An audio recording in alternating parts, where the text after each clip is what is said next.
क्या सच में भारत की लोकसभा 543 से बढ़कर 850 सीटों तक पहुंचने वाली है? वही अमित शाह ने ऐसा कौन सा गणित बता दिया संसद के अंदर जिसने पूरे राजनीतिक सिस्टम को हिलाकर रख दिया गया?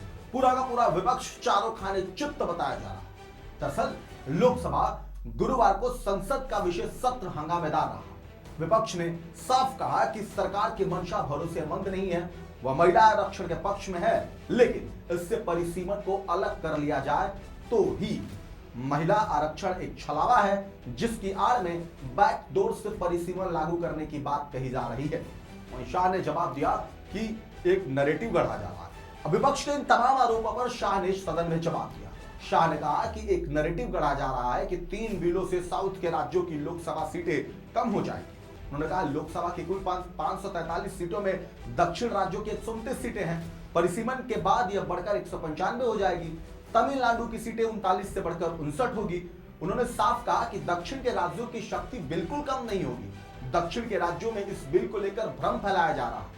इसके अलावा अमित शाह ने लोकसभा में सांसदों की संख्या को बढ़ाकर 850 करने के तर्क को भी समझा। गृह मंत्री ने कहा 850 का जो आंकड़ा है वो इस तरह से बना है कि काल्पनिक रूप से सोच ले कि 100 सीटें हैं। अगर 33% माताओं को आरक्षण देना है तो उसमें 50% बढ़ाते हैं तो सीटें होती हैं 150। जब 150 का 33% करते हैं तो लगभग 100 सीटें नेचुरल रूप से बच जाती हैं। अभी 543 सदस्य हैं, इसमें 50% वृद्धि होगी। इसका 33% जब माताओं के लिए रिजर्व हो जाएगा तब 543 की 543 सीटें ओपन रहेगी जहां पर महिलाएं भी लड़ सकती हैं। तो ये 50% की बढ़ोतरी इस तरह से आई।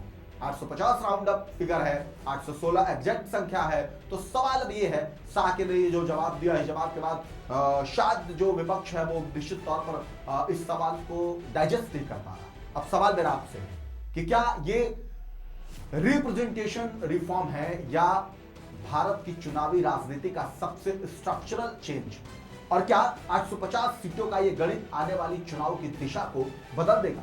कमेंट करके जरूर बताइए।